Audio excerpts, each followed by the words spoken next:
Start करते हैं। Strategic management chapter number 4 है, पेज नंबर 72। स्ट्रेटेजिक एनालिसिस और प्लानिंग की बात हो रही है। अब यहाँ पे भी अगेन जैसे पिछले चैप्टर्स में हम स्ट्रेटेजीज के बारे में बात कर रहे थे, तो वही कंटिन्यू होगा। सबसे पहला जो पार्ट है इंट्रोडक्शन में, that is related to situation analysis.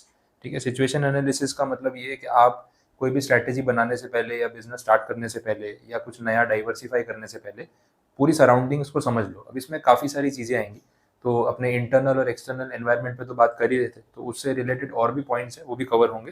तो लैंग्वेज में से स्पेसिफिक पॉइंट्स ही देख लेते हैं, तो आपको क्लैरिटी आ जाएगी क्या करना है। देखो, सिचुएशनल एनालिसिस में उन्होंने पहले आपको थर्ड पॉइंट में बोला है कंप्लीट सिचुएशन एनालिसिस में फोकस कौन कौन से एरियाज पे होता है। तो सबसे पहले तो बोला प्रॉब्लम पे फोकस करो। और एंटरप्रेन्योरशिप में अपने यही बोलते हैं कि पहले प्रॉब्लम ढूंढो। अगर आपको कुछ नया करना है तो पहले प्रॉब्लम ढूंढो, फिर प्रॉब्लम का सॉल्यूशन ढूंढो। तो अगर आपको प्रॉब्लम मिल गई और उसका सॉल्यूशन ढूंढ लिया, तो आप एक नए स्टार्टअप की तरफ या नया कुछ क्रिएट करने की तरफ जा सकते हो। तो उसी ट्रैक पे जनरली बात होती है कि प्रॉब्लम का एनालिसिस पहले करना चाहिए। तो यहाँ पे वही है, सिचुएशन में प्रॉब्लम का एनालिसिस करो, उसकी सीवियरिटी, कितनी सीवियर प्रॉब्लम है और क्या उसके रीजंस है, वो सब ढूंढो। अब कितनी बार क्या होता है, बहुत छोटी प्रॉब्लम्स होती है। अपने शार्क टैंक पे देखते हैं तो उसमें बहुत बार ऐसे वो लोग जो पिच करने आते थे ना, तो उनका भी आइडिया वही था कि भाई ये प्रॉब्लम हमने सॉल्व की है। तो वो जो शार्क्स है वो बोलते हैं बोले यार ये कोई इतनी बड़ी प्रॉब्लम है ही नहीं, तो इतना बड़ा मैटर नहीं है, ये कोई स्केल नहीं करेगा, लोग इस प्रोडक्ट पे पैसा इन्वेस्ट नहीं करेंगे। तो वो सब चीज़ें अपने को एनालिसिस करनी है। दूसरा बोला है द पीपल, इन पे फोकस करो। पोटेंशियल स्टेक होल्डर्स, इन्वेस्टर्स क्या सोचेंगे, कस्टमर्स का कैसा रिस्पॉन्स होगा, क्रेडिटर इसके लिए हमें कोई क्रेडिट देंगे कि नहीं, तो ये सब चीज़ों का एनालिसिस। ब्रॉड कंटेक्स्ट में कि भाई प्रॉब्लम कहाँ प्रिवेल करती है, किन किन लोगों को अफेक्ट करती है, तो उसके बारे में अपने समझेंगे। और फिर फैक्टर्स कि कैसे हम बिहेवियरल चेंज लेके आ सकते हैं, लोगों की हैबिट कैसे डेवलप कर सकते हैं, हैबिट में चेंज कैसे ला सकते हैं, तो उसके ऊपर सोचना पड़ेगा। तो ये सब बेसिक बातें सिचुएशन के एनालिसिस में होती। फिर आगे जाएंगे तो वही स्ट्रेंथ, वीकनेस, अपॉर्चुनिटी, थ्रेट, स्वॉट एनालिसिस के ऊपर बात होने वाली। तो एक बार थियरी के साथ साथ भी देख लेते हैं। जो नेक्स्ट आंसर है सूटेबिलिटी ऑफ सिचुएशन एनालिसिस, वहां से एक बार रीड करना स्टार्ट करो। A small, well-knitted and focused team for different functional areas of the organization should conduct the situation analysis. अब यहाँ पे उसको कंडक्ट करने की बात कर रहे हैं कि कौन करेगा ये। तो बोले छोटी सी टीम बनाओ जिसमें कुछ लिमिटेड लोग हो जो ये सिचुएशन का एनालिसिस करके कुछ रिपोर्ट प्रेजेंट कर सके। फिर आगे Throughout the data collection process, team members should also consider about the engagement of concerned stakeholders, including opinion leaders, service providers, policymakers, partners, and potential beneficiaries to reap maximum output. तो team में इन सब लोगों को या इन सबके एक एक representative को इंक्लूड करना चाहिए। तो इनके फीडबैक से हमें काफ़ी कुछ समझ में आएगा कि किस तरफ हमें जाना चाहिए अपनी रिसर्च को लेके। फिर next, It may be done by conducting in-depth interviews, focus group discussions, community dialogue, small group meetings, task for engagement, or participatory stakeholder workshops. ये स्पेसिफिक बता दिया कि आप कैसे सिचुएशन एनालिसिस के लिए डेटा कलेक्ट कर सकते हो। तो आप इंटरव्यूज कर लो, फोकस ग्रुप्स को इकट्ठा करके ग्रुप डिस्कशन कर लो। ग्रुप डिस्कशन में काफ़ी पॉइंट्स होते हैं ना, एक वो आर्ग्यूमेंट काउंटर आर्ग्यूमेंट चलता है ग्रुप डिस्कशन में, और वो हेल्दी लेवल पे, कोई झगड़ा नहीं करना हमें। बट एक होता है कि ग्रुप डिस्कशन वाले राउंड में आप टीम डिवाइड कर लो कि कुछ लोग फेवर में बोले हैं, कुछ अगेंस्ट में। तो वो पॉइंट्स जब बाहर आते हैं कि भाई आपने क्या अपोज किया, तो मुझे भी एक वो थॉट प्रोसेस मिलेगा, अच्छा हाँ ऐसे भी तो सोचा जा सकता है। मैं अगर फेवर में हूँ तो मैं अच्छा सोच रहा हूँ, बट नेगेटिव साइड क्या है, तो अगर कोई अपोज कर रहा है, नेगेटिव साइड बता रहा है, तो वो पॉइंट्स भी अपने सामने आ जाएंगे। कम्युनिटी डायलॉग्स, कम्युनिटी बना के उसमें discussion, small group meetings, task force, इसके लिए आप एम्प्लॉय करो जो स्पेसिफिक टारगेट दे दो उनको कि भाई ये डेटा कलेक्ट करके लाओ, ये रिपोर्ट प्रेजेंट करो, फिर उसके बेसिस पे आगे बात होगी। एंड स्टेक होल्डर्स के वर्कशॉप्स में वही है, डिस्कशन ही होने और कुछ नहीं, ब्रेनस्टॉर्मिंग होती है और काफ़ी सारी चीज़ें करके आप डिस्कशन कर सकते हो। नेक्स्ट बोला timing of conducting the situation analysis. ये ऑब्वियसली ये इनिशियल स्टेज पे होगा, कुछ भी काम शुरू करने से पहले, स्ट्रैटेजी बनाने से पहले एनालिसिस होता है, उसके बाद स्ट्रैटेजी बनती है, इम्प्लाइड सी बात है। अब बोल रहे हैं आगे elements of the situation analysis. सबसे पहले बोला है प्रोडक्ट सिचुएशन, पढ़ो ना इसमें क्या बोला। It relates with the products being offered by the business at present. It may further be subdivided into the core product and any secondary or ancillary or supporting products or services. While doing so, the needs of the customers should be taken into. This is so because nowadays consumer is the king. Therefore, everything needs to be tailor-made to the requirements of the customers. तो पहले तो आप situation का analysis कर रहे हो ना कि एग्जिस्टिंगली अभी क्या चल रहा है। तो आप अगर आप ऑलरेडी बिजनेस में हो तो आप प्रोडक्ट सिचुएशन का एनालिसिस कर सकते हो कि भाई हम जो प्रोडक्ट बना रहे हैं वो अभी एग्जिस्टिंग हमारा पोर्टफोलियो क्या है, कौन कौन से प्रोडक्ट हम ऑफर कर रहे हैं। तो पहले उसके बारे में, अपने प्रोडक्ट के बारे में थोड़ा सा समझ लो। दूसरा उन्होंने ये बोला कि आप इसको फर्दर डिवाइड भी कर सकते हो कि आपकी कंपनी के कोर प्रोडक्ट्स, मेन प्रोडक्ट्स क्या है और एंसिलियरी जो उसके सपोर्टिंग में साइड में आप प्रोडक्ट बेच रहे हो वो क्या है, तो इसका भी आप एनालिसिस कर लो। दूसरी चीज़ ये है कि ये प्रोडक्ट एनालिसिस करते टाइम आपके बैक ऑफ द माइंड वो रहना चाहिए कि कंज्यूमर जो है वो आज की डेट में किंग है, उसकी जो रिक्वायरमेंट है जब तक आप उसको फुलफिल नहीं करोगे वो आपको अच्छे पैसे पे नहीं करने वाला है। तो उसकी कन्वीनियंस के लिए हमें क्या करना चाहिए, हमारा प्रोडक्ट अभी कैसा है और कहाँ पे प्रॉब्लम्स आ रही है, उसका एनालिसिस करेंगे तो आगे कुछ स्ट्रेटेजाइज कर पाएंगे वैसे। फिर next, Competitive situation. This involves analysis of the competitive forces to identify the closest competitors.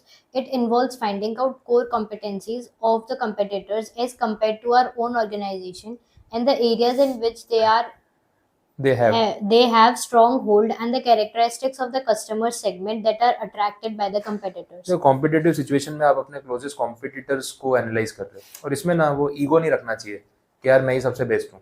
वो एक कॉन्फिडेंस के लिए अच्छी बात है कि यार अपने अपने आप को बेस्ट मान के आगे बढ़ रहे हैं, तो वो मोटिवेशन के लिए ठीक है। बट कहीं ना कहीं रियलिटी को हमें एक्सेप्ट करना है कि अगर कोई कंपनी किसी डिपार्टमेंट में किसी सेक्टर में हमसे बहुत बेटर कर रही है और उसकी स्ट्रैटेजी इतनी अच्छी है कि हमें बीट कर रही है, तो हमें उसको एक्नॉलेज करना पड़ेगा, उसको रिस्पेक्ट भी करना पड़ेगा, उससे सीखना पड़ेगा कि यार इन्होंने बहुत अच्छे तरीके से इस चीज़ को डेवलप किया है और हम इससे इंस्पिरेशन लेके अपने आप में भी इंप्रूवमेंट कर सकते हैं। तो आप जब तक कॉम्पिटिटर को सीरियसली नहीं लोगे और जेन्युइनली उसके अचीवमेंट्स को अप्रिशिएट करके एक वो बड़े डिस्टिंग्विश करना आना चाहिए कि यहाँ हम पीछे हैं और यहाँ पे हम उससे सुपीरियर है, वो रियलिटी में आपको रहना आना चाहिए, तो फिर आप उसके ऊपर काम करके कुछ स्ट्रैटेजी बना सकते हो। Next, Distribution situation. Review your distribution and logistics network. ठीक है, इम्प्लाइड बेसिक बात है, रिव्यू कर लो आपका नेटवर्क कैसा है और उसमें कहीं डेवलपमेंट्स की जरूरत है तो आगे सोच सकते हैं। Next point, Environmental factors. The external and internal environmental factors which need to be taken into account.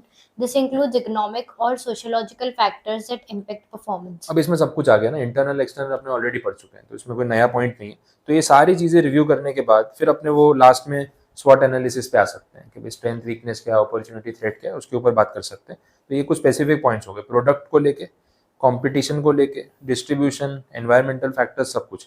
अच्छा, कंपनीज अपने खुद के प्रोडक्ट्स को भी और बेटर बनाने के लिए भी काम करती रहती है और ये चीज़ें ओवर द टाइम चेंज होती है। जैसे जनरली एक एग्जांपल प्रोडक्ट सिचुएशन को लेके बता रहा हूँ कि पहले के टाइम पे जो अपने प्रोडक्ट बाई करते थे, अगर मान लो आप किचन वाले गुड्स की बात कर रहा हूँ, जैसे ऑयल का जो कैन आता है या बॉक्स आता है, ठीक है, तो कुकिंग ऑयल, तो कुकिंग ऑयल का जो पैकिंग आता है आज तो पाउच आते हैं, 1 लीटर का पाउच आता है, फिर आप 5 लीटर का लोगे तो उसमें प्लास्टिक का कैन या डब्बा आता है, वैसा है।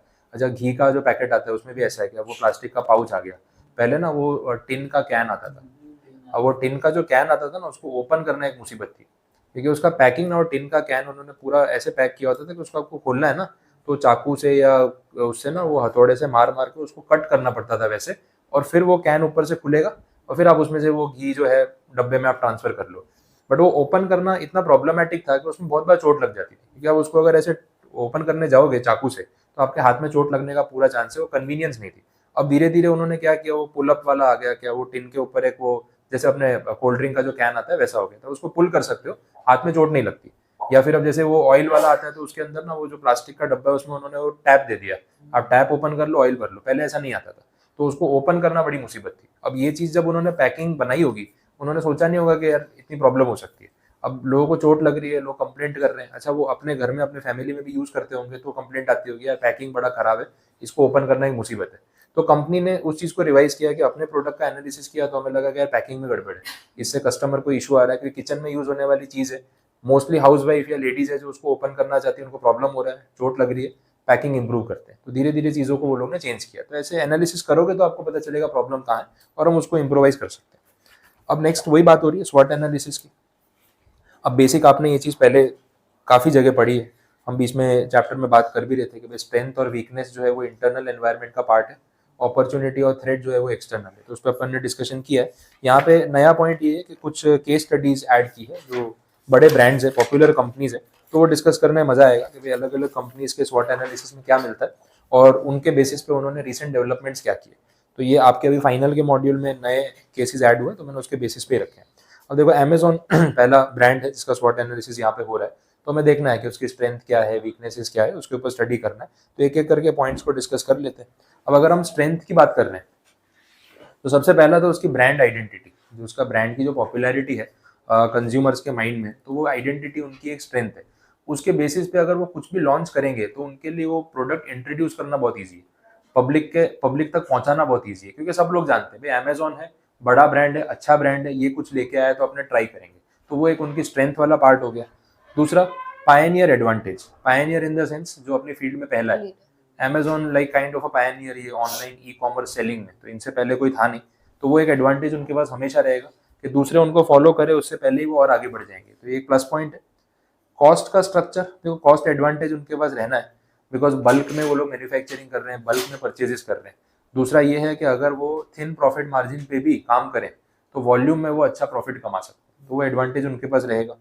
बिजनेस डेवलपमेंट, कंटिन्यूसली वो लोग अपने बिजनेस को इंप्रूव करना, डाइवर्सिफाई करना, सर्विसेज में और एड ऑन्स करना, वो कंटिन्यूस कर रहे हैं, तो ये उनकी स्ट्रेंथ बन चुकी है कि हम कुछ नया नया सोचते रहेंगे, तो वो एडवांटेज है। वीकनेस की बात करें तो जैसे वो ऊपर बोला थिन प्रॉफिट मार्जिन, तो ये एक वीकनेस भी बन गई, लो प्रॉफिट मार्जिन। सीजनैलिटी, सीजनैलिटी का मतलब season wise business plus minus होता है। अब जैसे ये दिवाली पे सेल आती है तो रेवेन्यू स्पाइक हो जाता है, लेकिन उसके बाद वाले क्वार्टर में रेवेन्यू डिप हो जाता है क्योंकि दिवाली पे लोगों ने इतना खरीदा है, अब बोले बहुत खर्चा हो गया भाई, अब 1-2 महीना शांति रखो, ठीक है, तो अक्टूबर दिसंबर वाला क्वार्टर अच्छा जाता है, जैन मार्च वाला क्वार्टर भारी जाता है, तो फिर उसमें रेवेन्यू डाउन है, तो सीजनैलिटी की वजह से ना फ्लक्चुएशन आते हैं, तो वो एक उनकी वीकनेस है जो उनको फेस करनी पड़ती है। अब ये तो फिर ऐसा है कि आप वेराइटी ऑफ प्रोडक्ट्स बेचो कि जो नेसेसिटी वाली चीजें हैं जो 12 महीने बिकती है वो आपका रेवेन्यू स्टेबल रखेंगी, सीजनल गुड्स जो है वो आपका रेवेन्यू फ्लक्चुएटिव रखेगी। अब मोबाइल फोन्स और ये सब पे ऑफर दिवाली पे आते हैं, तो मोस्टली लोग अक्टूबर नवंबर में खरीदते हैं और सबको पता है कि यार दिवाली पे ऑफर आएगा, अभी रुक जाता हूँ 2-4 महीने तब ले लूंगा, तो सीजनल सेल है, वो through out the year even नहीं रहने वाली, तो वो एक वीकनेस वाला पॉइंट हो गया सीजनैलिटी। अपॉर्चुनिटीज की बात करें, भाई इतना डाइवर्सिफिकेशन हो गया, ई कॉमर्स वाले सब कुछ बेच रहे हैं, अमेजोन वाला सब्जी भी बेच रहा है, फ्रूट भी बेच रहा है, मोबाइल फोन भी बेच रहा है, सब कुछ आ रहा है। अभी रिसेंटली मैंने कहीं कार पे भी पढ़ा, आने वाली है, कार हाँ भी कार बिकी वाला है। Hyundai ने शायद स्टार्ट किया मेरे हिसाब से, Hyundai का ही मैंने पढ़ा कि वो लोग अमेजोन पे अब गाड़ी बेचना शुरू कर रहे हैं, तो अमेजोन से आप कार बुक करा सकते हो, वैसा भी है। तो अब ये भी कुछ नया यूनिक हो गया, मार्केटिंग स्ट्रैटेजी हो गई ना पॉपुलैरिटी के लिए, अब गाड़ी खरीदनी हो भी अमेजोन से खरीद लो, वैसा है, तो क्या पता अभी घर पे डिलीवर करके चले जाएंगे, तो हो सकता है पॉसिबल है। तो ई कॉमर्स टाइम वाले टेबल इतना डाइवर्सिफिकेशन कर रहे हैं कि जो प्रोडक्ट चाहिए ना वो आपको ऑनलाइन मिल जाएगा।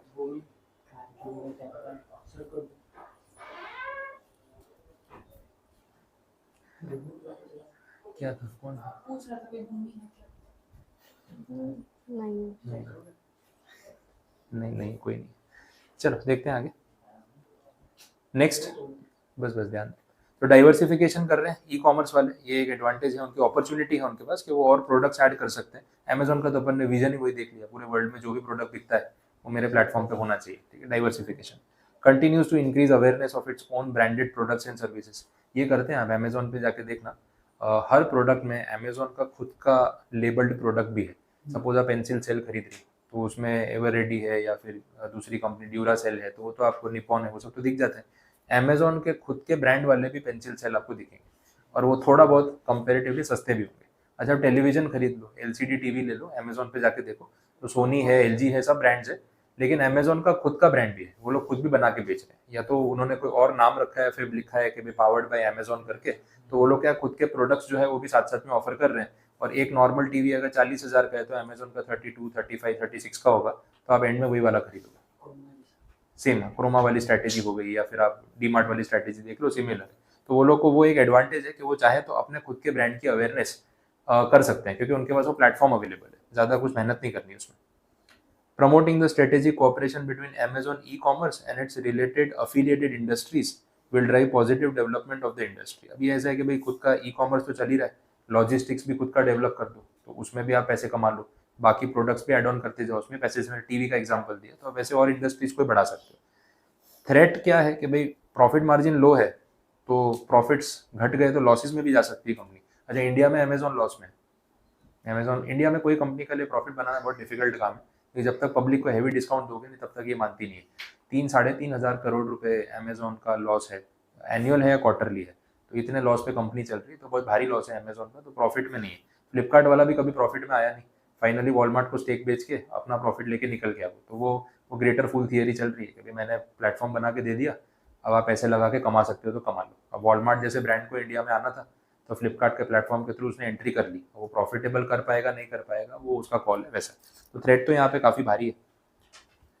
Okay, patent infringement and other aspects, हाँ ये सब चक्कर भी चलते रहते हैं पेटेंट कॉपीराइट वाले, क्योंकि हर कंट्री में फिर रूल्स अलग है ना, तो वो उनको एक थ्रेट रहता है कि यार वो पेटेंट वाला पंगा कुछ आ सकता है। साइबर सिक्योरिटी, वो तो हैकिंग का तो रहने वाला है, अगर ऑनलाइन चल रहा है तो वो थ्रेट हमेशा रहेगा। तो ये सारा स्वॉट एनालिसिस है रिलेटेड टू अमेजोन। अब रिसेंट डेवलपमेंट्स में बताया कि ये लोग क्या कर रहे हैं। मेजरली अगर आप देखोगे तो इसमें इन्होंने टेक्नोलॉजी के यूज़ की बात की हुई है। एक तो क्लाउड कंप्यूटिंग वाले एस्पेक्ट में अमेजोन ने जो है एक्सपांशन किया। अमेजॉन वेब सर्विसेज करके है AWS। अब जैसे जो मैं मोबाइल ऐप यूज़ कर रहा हूँ या आपको जो मैं लेक्चर्स प्रोवाइड कर रहा हूँ, तो वो लेक्चर्स मुझे कहीं स्टोर तो करने पड़ेंगे। तो मैं जिस ऐप के थ्रू आपको ये प्रोवाइड कर रहा हूँ, तो वो एप्लीकेशन वालों ने अमेजोन से सर्विसेज दे रखी है। तो इन शॉर्ट ऐप का खुद का सर्वर नहीं है, उसने अमेजोन का सर्वर हायर कर रखा है। तो मैं जो वीडियोस ऐप के ऊपर अपलोड कर रहा हूँ वो एक्चुअली अमेजोन के सर्वर पे स्टोर हो रहे हैं। अमेजोन वाला क्लास प्लस के ऐप वाले से पैसे चार्ज कर रहा है और क्लास प्लस वाला मुझसे पैसे चार्ज कर रहा है। तो एक्चुअली में उसके लिए वो इनपुट सर्विस होगी। तो क्लाउड कंप्यूटिंग एक बड़ा बिजनेस है आज की डेट में, और क्लाउड कंप्यूटिंग में बड़े नाम ही एंटर कर सकते हैं क्योंकि इन्वेस्टमेंट बहुत हैवी है। तो इसमें माइक्रोसॉफ्ट, अमेजोन, रिलायंस, चाहे तो जियो आ रहा है, अदानी है, ये बड़े ग्रुप्स ही कर सकते हैं, बाकी सबके लिए पॉसिबल नहीं है वैसा है। तो इन्होंने इसमें डाइवर्सिफाई किया।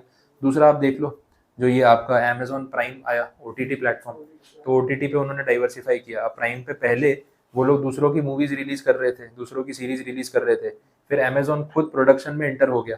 अब उनकी खुद की एक्सक्लूसिव वेब सीरीज आती है जो अमेजोन ही बना रहा है। तो अमेजोन क्या करता है ना, वो डायरेक्टर्स को, प्रोड्यूसर्स को हायर करके उनको पैसा दे रहा है, खुद प्रोड्यूस कर रहा है, तो उनके मार्जिन बढ़ रहे हैं। अभी बीच में एक मैटर आया नेटफ्लिक्स पे, नेटफ्लिक्स वाले ने किसी एक डायरेक्टर को हायर किया और उसको कुछ मूवी या सीरीज बनाने के लिए पैसे दिए, और पता नहीं कुछ कितने 11-12 मिलियन डॉलर्स या ऐसे कुछ की डील हुई। वो भाई ने, डायरेक्टर ने क्या किया, जितने पैसे मिले ना उसमें से 90% पैसा फ्यूचर एंड ऑप्शन में लगा दिया कि अभी तो प्रोडक्शन होना बाकी है, स्क्रिप्ट पे काम चल रहा है, क्या करूंगा। तो नेटफ्लिक्स के पैसों से भाई ने जुआ खेल लिया और पैसे सारे डूब गए। अब 90% पैसे वाइप ऑफ हो गए। अब उसके पास प्रोडक्शन के लिए पैसे बचे नहीं, तो सीरीज कहाँ से स्टार्ट करूँ। अब नेटफ्लिक्स वाले ने उसके ऊपर केस फाइल किया कि भाई तूने हमारे फंड्स का मिस अप्रोप्रिएशन किया, वैसे करके। ये रियल में मैटर हुआ, अभी 15-20 दिन, महीने भर पुरानी न्यूज़ है, आपको मिल जाएगी। तो नेटफ्लिक्स वाले के साथ भी सोचो ऐसा स्कैम हो गया, और इतना बड़ा डायरेक्टर भी फ्यूचर ऑप्शन के चक्कर में पड़ गया। सोचो, उसने सोचा होगा ना पैसे ऐसे डबल हो गए तो अच्छा मेरा फायदा हो जाएगा, तो फंड्स को ऐसे यूज कर दिया। और वो जब न्यूज मार्केट में आई, न्यूज आई, तो नेटफ्लिक्स के स्टॉक्स US मार्केट में गिर गए कि भाई तुम लोग क्या ड्यू डिलीजेंस करते हो, क्या वेरिफिकेशन, इतना पैसा ऐसे ही उठा के दे दिया उसको और वो खेल रहा है, तुमको पता ही नहीं है। तो वो चीज़ लॉस हो गया। तो अभी तो सीरीज बनी नहीं, उससे पहले ही नुकसान। ठीक है, तो ये क्लाउड कंप्यूटिंग है, OTT है, प्राइम है, ये सारा इन्होंने अभी एक्सपांशन किया, जिसके थ्रू नए डाइवर्सिफिकेशन वो लोग कर रहे हैं। तो ये डिटेल्स यहाँ पे दी है। तो ये अमेजोन का आपका स्वॉट एनालिसिस कवर अप हो गया। नेक्स्ट, कोका कोला, बड़ा ब्रांड अगेन। स्ट्रेंथ देख लेते हैं इनकी क्या क्या है। सबसे पहले तो बोला most sponsored corporate partners, sponsorships और ये सब इतनी जगह देते हैं लोग कि भाई इनके बहुत सारे कॉर्पोरेट पार्टनर्स, बहुत सारी कंपनीज के साथ इनके टाइप्स है, तो बिजनेस वैसे ही ग्रो, नेटवर्क बहुत बड़ा है, इन शॉर्ट कहने का मतलब वो है। दूसरा बोला spread across the world 650 languages and regions. हाँ वो तो है, ऑलमोस्ट वर्ल्ड के 2 या 3 कंट्रीज जहाँ पे कोका कोला नहीं बिकती, बाकी अक्रॉस द ग्लोब बिकती है। 2-3 कंट्रीज हैं जिन्होंने हेल्थ रीजंस को लेके बैन कर रखा है। आयरलैंड या फिनलैंड में है, वहाँ पे मैकडोनल्ड, कोका कोला सब बैन है।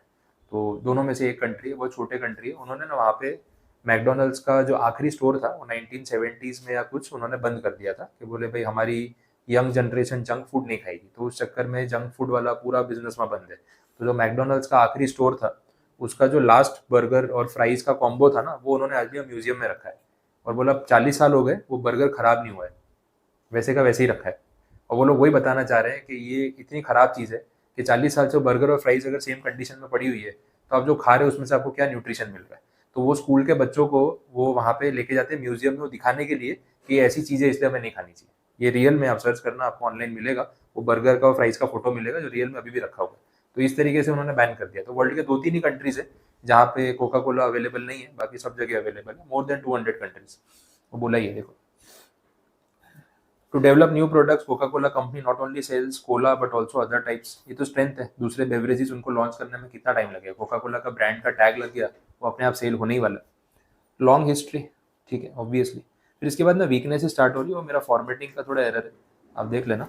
ये लॉन्ग हिस्ट्री वाले में लास्ट में ना वीकनेस लिखा है, वो नेक्स्ट टैब में आना चाहिए था, तो वहाँ पे आप उसको ना सर्कल करके लिख लो कि नंबर 2 या सेकंड पॉइंट है, स्ट्रेंथ के बाद वीकनेस यहाँ से स्टार्ट हो रहा है। वीकनेस में क्या बोला, know certain integration and common goal of strategic management. तो बोलने की बात हो गई, एक्चुअली तो इतने बड़े लेवल पे ऐसा होगा नहीं। फिर बोला the failure to develop new taste. हाँ ये एक है, एक रिस्ट्रिक्शन आ गया उनके ऊपर। कोका कोला बरसों से वैसे का वैसा टेस्ट है, अब इसमें वो लोग कोई वेराइटीज ला भी नहीं सकते, ये उनकी वीकनेस भी है, क्योंकि वो जो ब्रांड की स्ट्रेंथ है ना कोका कोला के टेस्ट पे, अब वो सोचेंगे कोका कोला में, अब जैसे फूड वेराइटी में आप कर सकते हो, पिज्जा बेच रहे हो, बर्गर बेच रहे हो, आइसक्रीम बेच रहे हो, 10 फ्लेवर और निकाल दो, कोका कोला में वो पॉसिबल नहीं है, तो उनके पास वही वीकनेस है कि वो चाह के भी ना फ्लेवर में डाइवर्सिफिकेशन नहीं कर सकते, तो वो रिस्ट्रिक्शन आ जाता है। Gradual transfer of customer loyalty, ये वीकनेस इनको, मतलब थ्रेट बोल सकते हो या वीकनेस है। कस्टमर जरूरी नहीं है कि उतना लॉयल हो कि हमेशा कोका कोला ही पिएगा, कितनी बार कंज्यूमर का टेस्ट प्रेफरेंस भी चेंज हो जाता है, बोले नहीं यार हर बार कोका कोला मंगाते हैं, पेप्सी पीनी है, थोड़ा माइनर डिफरेंस है लेकिन शिफ्ट करना है, तो ऐसा भी हो सकता है। Loss of market development opportunity, अब मार्केट डेवलपमेंट करना पॉसिबल है, सोचो जो कंपनी ऑलरेडी 200 कंट्रीज में कोका कोला बेच रही है ऑलरेडी, इससे ज्यादा क्या ही कर लेगी, अब तो भाई मंगल और चांदी बचे वहीं पे जाके बेच लो, धरती पे तो हो गया पूरा कवर, तो डेवलपमेंट करने के लिए उनका ऑप्शन नहीं है ना, वो भी एक नेगेटिव पॉइंट है। फिर इसके बाद अपॉर्चुनिटी, वो थर्ड पॉइंट है, उसमें भी आप हाईलाइट कर लेना उसको। स्पॉन्सर द ओलंपिक गेम्स, अब ये तो बोल दिया इनके स्पॉन्सरशिप करने के लिए अपॉर्चुनिटी है, बिकॉज एडवर्टाइजमेंट के लिए पैसे भरे पड़े हैं, जितना चाहे प्रमोशन कर सकते हैं वो करते रहते हैं। एक एग्जाम्पल दिया ओलंपिक का, बाकी और भी स्पोर्ट इवेंट्स हो सकते हैं। वर्ल्ड कप के बारे में बात कर ली। फिर बोला है कि चाइनीज रूरल मार्केट में कोका कोला इतना मतलब एक्टिव नहीं है, तो वो एक मार्केट है जो उनका एक्सप्लोर करना बाकी है, वो लोग वहाँ जा सकते हैं। अमेरिकन मार्केट में भी कुछ ऐसी लोकेशंस पे वो टारगेट कर सकते हैं, तो ये सब जनरल पॉइंट्स हो गए। थ्रेट में पेप्सी, वो तो चल राइवलरी है ही उनकी। प्रोडक्ट्स, अब ये कंपनी वाले करते हैं, आप देखना, आप मैकडोनल्ड में जाओ, आप सबवे में जाओ, डोमिनोज में जाओ, आपने देखा इनके जो कोल्ड ड्रिंक ब्रांड्स हैं ना उसमें टाई अप होता है। आप अभी आप डोमिनोज में जाओगे, आप बोलोगे मेरे को कोका कोला चाहिए, थम्स अप चाहिए, पेप्सी चाहिए, तीनों नहीं मिलती। जो उनका टाई अप वाला कोल्ड ड्रिंक होता है वो लोग वही देते हैं। मैकडोनल्ड में भी सेम है, सबवे में भी सेम है। ये इनके एक्सक्लूसिव अग्रीमेंट्स होते हैं कि भाई हम कौन सा कोल्ड ड्रिंक बेच सकते हैं, तो मैकडी वाले का कोका कोला के साथ है और सबवे वाले का पेप्सी के साथ है, तो सबवे में आपको पेप्सी मिलेगी, कोक नहीं मिलेगी, वो एक्सक्लूसिव अग्रीमेंट है कि भाई तू मेरा प्रोडक्ट बेचेगा, दूसरा वाला नहीं बेचेगा। जब वेफर में देख लेना, सबवे वाला लेज लेज ही बेचेगा, वो चाहे तो बालाजी रख सकता है, लेकिन नहीं, एक्सक्लूसिव अग्रीमेंट है कि भाई लेज ही बिकेगा और पेप्सी बिकेगा, कोका कोला या कोई राइवल प्रोडक्ट नहीं है। अब ये जो अग्रीमेंट्स हैं, इसकी भी केस स्टडी में आ रहा था कि इससे इन कंपनीज का रेवेन्यू कितना बढ़ता है। अक्रॉस द ग्लोब जो भी मैकडोनल्ड है उसमें सिर्फ कोका कोला बिकेगी, तो कोका कोला ने जब ये एक्सक्लूसिव अग्रीमेंट किया तो उसने पेप्सी का तो काम खत्म कर दिया। अब पूरे मैकडी में, पूरे वर्ल्ड में कहीं पे पेप्सी वाला बिजनेस ही नहीं कर सकता, उसको एंट्री नहीं मिलेगी। तो इस तरीके के एक्सक्लूसिव अग्रीमेंट से एक तो एंट्री बैरियर बना दिया और अपना रेवेन्यू फिक्स कर लिया। और सेम चीज भी पेप्सी वाले ने सबवे में जाके कर ली, डोमिनोज में जाके कर ली, तो वो लोग इस तरीके से अग्रीमेंट्स करते रहते। अब जो बेटर ऑप्शन देगा या ऑफर देगा वो लोग उसके साथ ही डील करेंगे, वैसा हो गया। तो ये कॉम्पिटिशन है। दूसरा बोला था products produce by the company may not be favoured by young people today. अब ये तो डिपेंड करता है कंज्यूमर का बिहेवियर। अचानक से लोग ऐसे हेल्थ फ्रीक हो गए कि यार नहीं यार कोल्ड ड्रिंक तो बड़ी खराब चीज होती है, और एक्चुअली में तो होती भी है। हाँ, कोरोना के टाइम पे या नॉर्मली भी, अब जैसे जनरेशन भी चेंज होती है तो लोगों में वो हेल्थ बेनिफिट्स के बारे में ज़्यादा अवेयरनेस आ जाती है, तो बोले नहीं यार कोल्ड ड्रिंक तो अवॉइड करते हैं। तो पहले तो ऐसा था भाई लोग कोल्ड ड्रिंक पिए जा रहे हैं, कोई सोचता नहीं था, बट अब जो अपनी हेल्थ प्रॉब्लम्स आने लगी है तो अब लगता है कि यार ये सब चीज़ें बंद नहीं की ना तो सर्वाइवल डिफिकल्ट हो जाएगा। तो उसमें एक प्रोडक्ट जो है वो कोल्ड ड्रिंक है, और एक्चुअली में एक बॉटल कोल्ड ड्रिंक में इतनी शुगर है जो आपके डेली शुगर इंटेक के जो लिमिट्स होती है उससे कुछ ज़्यादा ही है, तो हेल्थ के लिए बहुत खराब है, वो हम देख ही रहे हैं। तो हेल्थ हेजार्ड्स होने लग गए, तो कहीं ना कहीं यंग जनरेशन उससे डाइवर्ट हो गई कि नहीं पीना है तो प्रॉब्लम है। अच्छा, इसका सॉल्यूशन भी निकाल रहे हैं लोग, कोक जीरो, है ना, तो वो उसका रीजन वही है कि भाई इसमें जीरो शुगर है, आप ये पी सकते हो। ऐसा उसके पैसे भी ज्यादा ले लेते हैं और अंदर शुगर भी निकाल लेते हैं, ठीक है। हाँ, दोनों तरफ से फायदा है। Next, Coca Cola is not considered to be good for health by many people, same बात हो गई। तो ये सब थ्रेट उनको रहने वाले, बट ये थ्रेट 2-4 दिन के होते हैं, फिर थोड़े टाइम लोग ऐसा अवेयरनेस आती है, सोशल मीडिया पे लोग अवॉइड करते हैं, फिर प्यास लगी है चलना है, छोड़ना है, पी लेते हैं, क्या फर्क पड़ता है, तो घूम फिर के बात नहीं आ जाती है।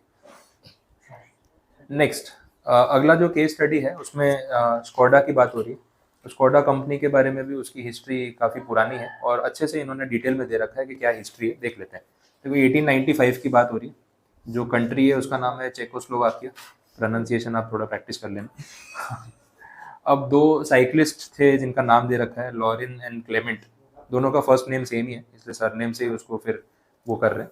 तो इन दोनों ने सबसे पहले ना साइकिल डिज़ाइन की थी, बाइसिकल का बिजनेस स्टार्ट किया था और धीरे धीरे करके फिर आगे बढ़ते गए। अब ये बिजनेस जो है 1925 तक आते आते स्कोडा में कन्वर्ट हुआ। पहले नाम भी इन दोनों के नाम से चलता है, लॉरेन एंड क्लेमेंट करके नाम था कंपनी का। देन उन्होंने उसको स्कोडा में कन्वर्ट किया और साइकिल्स के साथ साथ फिर कार्स बनाने लगे, फिर फार्मिंग के लिए ट्रैक्टर्स और वैसे इक्विपमेंट्स बनाने लगे। एरोप्लेन के बिजनेस में भी ये लोग एंटर हो गए यूरोप में, तो ऐसे करके बिजनेस बढ़ता गया और काफ़ी साल तक चला। बीच में वर्ल्ड वॉर और ये सब चीज़ें, इकोनॉमिक डिप्रेशन, पॉलिटिकल चेंज, सब कुछ आया और बड़ा ब्रांड बनता गया। तो आज की डेट में जो ब्रांड कार्स में इतना फेमस है, शुरू बाइसिकल से हुआ था, ये इसकी हिस्ट्री है। ठीक है, बोला कि 1990 में जो चेक गवर्नमेंट है वो एक स्ट्रॉन्ग फॉरेन पार्टनर के लिए सर्च कर रही थी कि कोलैबोरेट कर लेते हैं, तो फोक्सवैगन उनके दिमाग में आया। फोक्सवैगन वालों से बात हुई। फोक्सवैगन जर्मन कंपनी है, स्कोडा जो है यूरोपियन ब्रांड है और आज की डेट में जो है दोनों के इंजन फोक्सवैगन ही बनाती है। तो फोक्सवैगन वर्ल्ड की लार्जेस्ट इंजन मैन्युफैक्चरिंग या ऑटोमोबाइल ग्रुप है। बहुत बड़े से बड़े ब्रांड जो है फोक्सवैगन की ओनरशिप में है। ऑडी है, बुगाटी है, ये सबके इंजन जो है वो फोक्सवैगन ही बनाती है। और फोक्सवैगन एक्चुअली में स्टार्ट की थी हिटलर ने। हाँ, ये इसकी हिस्ट्री आप देखना। जर्मन कंपनी है। जर्मनी में हिटलर के टाइम पे फोर व्हीलर्स सबके लिए अवेलेबल नहीं थी। अब हिटलर का वैसे नाम बड़ा खराब है, या डिक्टेटर है, ऐसा है वैसा है, बट उसको ना अपने कंट्री के डेवलपमेंट में बड़ा इंटरेस्ट था इंडिविजुअली, कि बोले मेरे कंट्री के सब लोग जो है ना प्रॉस्पर होने चाहिए और सबके पास सारी अच्छी फैसिलिटीज होनी चाहिए। तो उसने ये चीज़ अपने मैनेजमेंट में बोली थी कि यार कार्स के लिए कुछ करना चाहिए, फोर व्हीलर मार्केट बढ़ रहा है, तो हर जर्मन इंसान के पास, हर फैमिली में गाड़ी होनी चाहिए। तो बोला ऐसी अफोर्डेबल कार्स हम डेवलप करेंगे कि भाई हर कोई अफोर्ड कर सके, कार एक लग्जरी नहीं होनी चाहिए, ये उसका विजन था। और उस चक्कर में उन्होंने जो कंपनी स्टार्ट की, फोक्सवैगन का मतलब है, फोक्स मतलब people, people's car, that is the translation. तो फोक्सवैगन मतलब पीपल्स कार, तो उस चक्कर में उसने वो कंपनी स्टार्ट की। और आज भी पूरे वर्ल्ड का सबसे लार्जेस्ट कार मैन्युफैक्चरिंग प्लांट जो है वो जर्मनी में फोक्सवैगन का प्लांट है। कुछ अराउंड 30 या 35 फुटबॉल फील्ड्स मिला दो आप, उतना बड़ा प्लांट है। और उसका आप डॉक्यूमेंट्री देखो, आपको यूट्यूब पे मिलेगा, आप देखते रह जाओ, इतनी बड़ी फैक्ट्री है और फुल्ली ऑटोमेटेड है। इतनी गाड़ियां वो लोग एक दिन में प्रोड्यूस कर सकते हैं, इसकी लिमिट नहीं है। और ये ब्रांड कहाँ, एक बोलते हैं ना बेसिक गाड़ी, जैसे इंडिया में टाटा नैनो का जो विजन था, वही विजन फोक्सवैगन का एक टाइम पे था। और आज वर्ल्ड का इतना बड़ा ब्रांड है कि वो लोग बड़ी से बड़ी स्पोर्ट्स कार के इंजन भी वो लोग खुद बना रहे हैं। तो स्कोडा फोक्सवैगन के इंजन सेम ही है, खाली ब्रांडिंग अलग है और थोड़ा इंटीरियर एक्सटीरियर का फर्क है। वैसे सिस्टर कंसर्न जो अपने बोलते हैं ना, उस जैसे आप वीवो ओप्पो में बोलते हो, सेम लेवल पे वो चल रहा है। तो इन्होंने पार्टनरशिप कर ली या कोलैबोरेशन कर लिया, ये बता रहे हैं। और यूरोप में बिजनेस ग्रो हो गया। देखो बोल ही दिया, फोक्सवैगन में कौन कौन से ब्रांड है, उसका नाम पूरा रखा हुआ है। लैम्बोर्गिनी, बेंटले, बुगाटी, सब ब्रांड जो है उनके इंजन ये लोग ही बना रहे हैं। तो कितना बड़ा ब्रांड है आपको दिख रहा है। ठीक, आगे के पॉइंट्स भी देख लेते हैं। अब यहाँ पे मेन जो स्कोडा को जरूरत पड़ रही थी ना फोक्सवैगन की, उसका रीजन मैं आपको बता रहा हूँ क्या है। रीजन यहाँ पे ये है कि स्कोडा का नाम स्टार्टिंग में उतना अच्छा नहीं था in terms of quality and premiumness. बोले ये थोड़ा लोकल लेवल की गाड़ी है और क्वालिटी उतनी अच्छी नहीं है, और लोग उसको ना ऐसे वो प्रीमियम कैटेगरी में काउंट नहीं करते थे, अच्छे पैसे नहीं देते थे। तो उनको ना ब्रांड बिल्डिंग, ब्रांड पोजिशनिंग और इमेज बिल्डिंग करना था। और फोक्सवैगन का काफ़ी अच्छा नाम था, तो उन्होंने सोचा इनके साथ कोलैबोरेट करके हम अपना बिजनेस जो है उसको इम्प्रूव कर पाएंगे, और यूरोप की एक लोकल डोमेस्टिक कंपनी, छोटी सी कंपनी जो कार बनाती है, उस इमेज को हम बदल के और कंट्रीज में भी अपना बिजनेस एक्सपांड कर पाएंगे। तो उस रीजन से ये सारा टाई अप इन्होंने किया। बाकी फिर इसके भी स्वॉट एनालिसिस में क्या क्या पता चला उसकी बात हो रही है, तो वो आगे देख लेते हैं।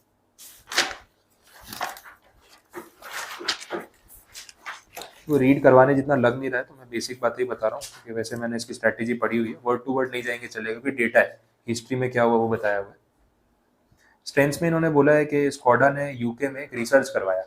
It asked the customers directly for their opinions about it car, and also use reliable independent service that tested the customers feeling. तो स्ट्रेंथ पता करने के लिए कि हमारी स्ट्रेंथ क्या है, मतलब किस वजह से लोग हमारे साथ जुड़ रहे हैं, हमारी कार्स बाई कर रहे हैं, तो उसके लिए उन्होंने सर्वे वाला काम किया।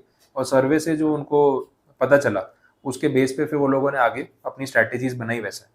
तो यहाँ पे बोल रहे हैं कि देखो एकदम एंड में आ जाते हैं, डायरेक्टली वर्ड टू वर्ड नहीं जा रहा हूँ। स्ट्रेंथ में अगर आप लास्ट पॉइंट में देखोगे तो उसमें बोला है strategic management guides a business so it can compete and grow. Skoda adopted a strategy focused on building cars that their owners would enjoy. तो वो हैप्पीनेस वाले फैक्टर पे जा रहे थे। This is different from simply maximising sales. As a result Skoda's biggest strength was satisfaction of its customer. It means the brand is associated with a quality product and happy customers. तो उन्होंने अपनी strength को पहचाना कि यार right quality, happiness of the consumer, उसका satisfaction matter करता है, तो हम उसी को अपनी स्ट्रेंथ बनाएंगे, उस पर फोकस करेंगे।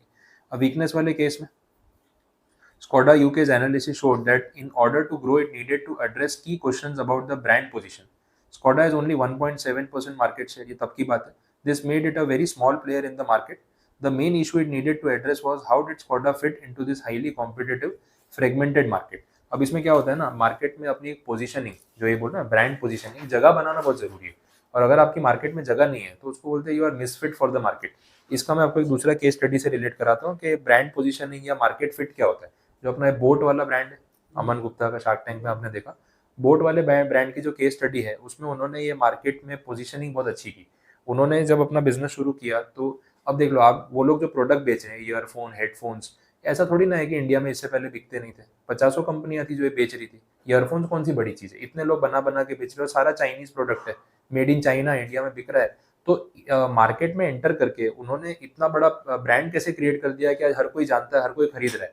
तो उन्होंने बहुत अच्छे से उसको एनालाइज किया। उन्होंने ये देखा कि जो ईयरफोन्स का, हेडफोन्स का मार्केट है उसमें प्रॉब्लम कहाँ है, मिसिंग फैक्टर क्या है। एक तो प्राइस का जो रेंज है, या तो वो ईयरफोन्स आपको ना 100, 200, 50 रुपए, 30 रुपए वाले भी मिल रहे हैं, 200, 300 वाले भी मिल रहे हैं, 400, 500 वाले मिल रहे हैं, या फिर सीधा 4,000, 5,000, 6,000, 10,000 की रेंज में एक वो JBL और Sennheiser और बोज और ये सब कंपनी वाली रेंज चली जाती है, और नीचे सारे लोकल प्रोडक्ट पड़े हुए हैं जिनकी क्वालिटी बहुत डिसेंट सी है। बीच में जो प्राइस पॉइंट है, मतलब 1,000, 1,200, 1,500, 2,000, 2,500, वो पूरा ब्लॉक खाली पड़ा है। मतलब कोई मेजर कंपनी पैन इंडिया उस प्राइस रेंज को टारगेट ही नहीं कर रही। दूसरा ये कि जितने भी हेडफोन, ईयरफोन, ये ईयरबड्स आ रहे हैं, वो सारों में ना जो डिजाइनिंग वाला फैक्टर है वो एकदम बेसिक है। व्हाइट कलर के होंगे या ब्लैक कलर के होंगे, कोई अट्रैक्टिव डिजाइन ऐसा कुछ भी नहीं था। तो ये इन्होंने ढूंढा कि यार देखो, एक तो डिजाइनिंग बहुत बोरिंग सी है, तो मतलब एकदम स्टैंडर्डाइज कर दिया तो उसमें कोई यूनिकनेस नहीं है, और दूसरा प्राइस पॉइंट खाली पड़ा है। 1,000 से लेकर 3,000 वाली रेंज में कोई है ही नहीं, फिर सीधा ऊपर की रेंज है। तो हम ये अगर बीच में प्राइस पॉइंट टारगेट करें और दूसरा लोगों को थोड़ा फंकीनेस या उसके अंदर स्पोर्टीनेस या अलग अलग कलर्स दे दे, तो अट्रैक्ट कर सकते हैं यंग जनरेशन को। तो उन्होंने वो पोजीशनिंग कर ली कि हम इस रेंज को टारगेट करेंगे। और उसमें फिर आप देख रहे हो कि उसके जो हेडफोन्स आते हैं उसमें मार्वल वाली सीरीज लेके आ गए, बैटमैन, सुपरमैन वाली, आयरन मैन वाली थीम लेके आ गए, और कोई फिर ब्रांड एम्बेसडर्स में उन्होंने हार्दिक पांड्या को साइन किया, कियारा आडवाणी को साइन किया, सेलिब्रिटीज को लेने लगे। तो उससे उनकी ब्रांडिंग हो गई कि ये एक सेलिब्रिटीज के थ्रू एंडोर्स प्रोडक्ट है, और प्राइस पॉइंट उन्होंने वही रखा भी 1,000, 2,000 वाला। तो उस रेंज में ज्यादा से ज्यादा उनको प्रोडक्ट मिल गया। मार्वल और ये सब थीम लेके आ गए तो उसमें यंग जनरेशन ने कैच कर लिया, तो वहां से वो बिजनेस इतना ग्रो हो गया, जबकि वो खुद भी चाइना में ही प्रोडक्ट्स बनवा रहा था और वहीं से इंपोर्ट कर रहा है, लोकल मैन्युफैक्चरिंग नहीं था। अब क्योंकि वो मेड इन इंडिया वाला थोड़ा आ गया है और वो फाउंडर पॉपुलर हो गया है, अब वो बोल रहे हैं कि हम मेड इन इंडिया प्रोडक्ट्स बना रहे हैं। और उसकी वेबसाइट पे आप जाना, जितने प्रोडक्ट्स मेड इन इंडिया वाले हैं उसके स्पेसिफिक वो हाईलाइट कर रहा है कि ये लोकल मेड प्रोडक्ट है, वोकल फॉर लोकल जो मोदी जी ने बोला उसको हाईलाइट कर रहा है। लेकिन जो बाकी प्रोडक्ट्स जो अभी भी चाइना में बन रहे हैं उसमें वो लोग वैसी मार्केटिंग नहीं कर रहे। फिर वो एयर ड्रॉप्स आ गए, एयरबड्स आ गए, नए नए नाम से उन्होंने निकाल दिए, तो वैरायटी लेके आ गए। तो ऐसे करके वो मार्केट उन्होंने कैप्चर किया। तो ये सब चीजें ब्रांड पोजीशनिंग को लेके है। स्कोडा भी वही ढूंढ रहा था कि हमारी वीकनेस ये है कि कस्टमर के माइंड में हम कहीं फिट नहीं हो रहे कि ये कौन सी कैटेगरी की कार्स है। हमारा मार्केट शेयर इतना कम है कि हम कोई पोजीशनिंग नहीं कर पा रहे। तो हमें एक पोजीशन बिल्ड करनी है कि भाई हम स्मॉल सेक्टर में कार बेच रहे हैं, मिड साइज गाड़ियां बेच रहे हैं, लग्जरी कार्स बेच रहे हैं, मार्केट फिट डिसाइड करना पड़ेगा। तो वो वीकनेस पे वो लोग काम कर रहे थे। अब इसके लिए क्या क्या हुआ आगे वो देख लेते हैं। परसेप्शंस ऑफ द ब्रांड, ये एक बार लैंग्वेज के साथ पढ़ लो, थोड़ा पता चलेगा। This weakness was partly due to outdated perceptions of the brand. These related to Skoda's Eastern European origins. In the past, the cars had an image of poor vehicle quality, design, assembly, and materials. Crucially, this poor perception also affected Skoda owners. देखो, ये first point बोला कि गाड़ी को लेके लोगों का जो परसेप्शन था, आपकी इमेज, वो इमेज कैसी थी, आउटडेटेड इमेज थी कि भाई ये तो ईस्टर्न यूरोपियन ओरिजिन की कंपनी है, और बोला पुअर व्हीकल क्वालिटी है, डिजाइन विजाइन अच्छा नहीं है। तो उस वजह से लोग स्कोडा गाड़ी को इतना प्रीफर नहीं करते थे। उसके बाद For many people, car ownership is all about image. If you are a Skoda driver, what do other people think? From 1999 onwards, under Volkswagen AG ownership, Skoda changed his negative image. Skoda cars were no longer seen as low budget or low ठीक quality. है, ये थोड़ा उन्होंने image change करने की कोशिश की। वो टाटा नैनो में भी तो यही हुआ था। जब नैनो आई, नैनो बेचारी अननेसेसरी मीडिया मार्केटिंग में फ्लॉप हो गई, क्योंकि उन्होंने निकाला मोस्ट अफोर्डेबल कार, मीडिया ने टैग दे दिया चीपेस्ट कार। अब वो कॉन्ट्राडिक्टरी है। इंडिया में लोग गाड़ी खरीदते हैं एक स्टेटस सिंबल के लिए, गाड़ी का वो इमेज आज भी लोगों के माइंड, अच्छा इसका गाड़ी है मतलब बड़ा आदमी है सर, तो लोगों के माइंड में ऐसी इंप्रेशन है कि 4 व्हीलर लेके घूम रहा है ना तो कुछ है, और 2 व्हीलर पे घूम रहा है भले ना 100 करोड़ रुपए होंगे लेकिन गरीब है। लोग ट्रीट वैसा करते हैं, ये परसेप्शन है। अच्छा, घर में गाड़ी आती है तो फैमिली मेंबर की तरह उसका वेलकम होता है, ठीक है, देखा है वो, न्यू फैमिली मेंबर लोग डालते हैं इंस्टा पे फोटो खिंचवा के, वो केक काट रहे हैं उसके जैसे रिबिन विबिन निकाल रहे हैं, न्यू फैमिली मेंबर। तो लोग गाड़ी को आज भी इतना इंपॉर्टेंस देते हैं, जबकि गाड़ी एक नेसेसिटी है, स्टिल उसको लग्जरी की तरह ट्रीट करते हैं। अब आपने नैनो लॉन्च की, आप चाहते हो कि हर घर में गाड़ी लोग अफोर्ड कर सके, 2 व्हीलर के बदले 4 व्हीलर पे शिफ्ट कर सके, तो आपने उसको मोस्ट अफोर्डेबल बोला, लेकिन मीडिया ने उसको चीपेस्ट कार बोल दिया। अब नैनो में एक्चुअली में पंगा था कि जब गाड़ी आई, किसी ने नैनो ली तो लोग मजाक उड़ा रहे, बोले क्या है गरीब आदमी सस्ती गाड़ी लेके आ गया, चीप गाड़ी लेके आ गया, क्योंकि चीपेस्ट कार। तो बोले इसे तो ऑटो रिक्शा ले लेता, इसे तो टू व्हीलर ले लेता, लोग मजाक उड़ा रहे थे। तो नैनो को लेके निकले ना, तो उसको प्राउड फील नहीं हो रहा है, उसको लग रहा है लोग ऐसे देख रहे हैं कि मेरे को शर्म आ रही है, वैसा एक्चुअली में हो गया था। तो बिकॉज ऑफ दैट इतनी नेगेटिव मार्केटिंग हो गई कि लोगों ने खरीदी नहीं। हाँ, फिर ये है कि जिनके घर में ऑलरेडी 2-4 गाड़ियां हैं, पैसे वाले लोग हैं, उनको पता है कि हमको कोई गरीब नहीं बोलेगा नैनो देख के, वो साइड में नैनो रख रहे हैं कि चलो एक ले ली, कहीं ट्रैफिक में जाना है करना है या ऐसे घुमानी है तो ठीक है, लेकिन मेन कार के तौर पे कोई नैनो लेने को रेडी नहीं है। तो मार्केटिंग की जो प्रॉब्लम आई, उस वजह से सोचो इतना बड़ा प्रोजेक्ट फेल हो गया सिर्फ परसेप्शन की वजह से। तो ये उसकी इंपॉर्टेंस है। यहाँ पे स्कोडा को यही प्रॉब्लम आ रहा था, तो उन्होंने बोला यार ये इमेज चेंज करनी पड़ेगी। फिर बाद में ना एक हेल्थ चेक करके कोई ब्रांड था, उन्होंने बाद में 2006 में बोला कि अभी भी स्कोडा की इमेज थोड़ी वीक है या न्यूट्रल है, नेगेटिव भी नहीं है लेकिन स्ट्रांग भी नहीं बनी है, तो इसके ऊपर और काम करने की उनको जरूरत है, ऐसा उन्होंने सर्वे करके बताया वैसा है। और कंपैरिजन में जो कंपनीज थी उनके नाम बता दिए। This meant that while the brand no longer had a poor image, it did not have a strong appeal either, neutral level पे आ गया था, तो और मेहनत करने की जरूरत है। फिर चेंज ऑफ डायरेक्शन, देखो क्या किया इन्होंने चेंज ऑफ डायरेक्शन, पढ़ो ना। This understanding showed Skoda in which direction it needed to go. It needed to stop being defensive in promotional campaigns. The company had sought to correct old perception and demonstrate what Skoda cars were not. It realized it was now time to say what the brand does stand अब for. देखो एकदम strategy change, बोले यार हम क्यों डर डर के मार्केटिंग कर रहे हैं कि हमारी गाड़ियां वीक क्वालिटी की थी, लोग हमारे बारे में ऐसा सोचते थे, सोचने तो जो सोचते थे, आज जो गाड़ी बना रहे हैं उसको तो एकदम पॉजिटिवली आप प्रमोट करो। आज आप स्कोडा की कार देखो तो प्रीमियम गाड़ियों में आती है। आज इंडिया में स्कोडा की मतलब ब्रांड परसेप्शन ऐसा है कि प्रीमियम गाड़ियां हैं, क्वालिटी वैसी दे रहे हैं। तो उन्होंने बोला है पुरानी बात छोड़ दो, अब अपने माइंड में ऐसा फियर नहीं रखना, एग्रेसिव मार्केटिंग करेंगे और प्रीमियमनेस पे, हैप्पीनेस पे, कस्टमर सेटिस्फेक्शन पे अपने फोकस करेंगे ना, तो अपने आप ब्रांड बिल्डिंग शुरू हो जाएगी। तो वो उनको समझ में आ गई कि ये चीज़ हमें चेंज करनी चाहिए। फिर नेक्स्ट अपॉर्चुनिटीज़। अपॉर्चुनिटी तो जनरल है यार, मार्केट में अपॉर्चुनिटी तो बहुत अवेलेबल है कार मार्केट में, तो उसमें कोई ज़्यादा नई बात उन्होंने बोली नहीं है। Opportunities occur in the external environment, these include for example gaps in the market, general बात है, तो आप इसको रीड भी करना चाहो तो कर सकते हो। और डिफरेंशिएशन को लेके देखें क्या बोला है। Read करो। हाँ पढ़ लो एक बार साथ में देख लो। Information from the SWOT analysis helped Skoda to differentiate its product range. Having a complete understanding of the brand's weakness allowed it to develop a strategy to strengthen the brand and take advantage of the opportunities in the market. It focused on its existing strength and provided cars focused on the customer experience. The focus on happy Skoda customers is an opportunity. It enables Skoda to differentiate the Skoda brand to make it stand out from the competition. This is Skoda's unique selling proposition in the motor industry. USP जो बोलते हैं कि भाई हम क्या नया कर रहे हैं, बाकी सबसे अलग क्या कर रहे हैं, तो बोला कि भाई हम कस्टमर एक्सपीरियंस पे ज़्यादा फोकस करेंगे और राइड क्वालिटी पे ज़्यादा फोकस करेंगे, और वो उन्होंने करके पूरा परसेप्शन चेंज किया। थ्रेट के मामले में ये पूरा नहीं पढ़ते, जनरली देख लेते हैं। Competitor launching cheaper products, general बात है, तो कार मार्केट में कहीं ना कहीं कॉम्पिटिशन रहने वाला है, उस वजह से उनका बिजनेस लॉस हो भी सकता है, तो उसको संभालने के लिए फिर वो लोग अलग अलग चीज़ें कर सकते हैं।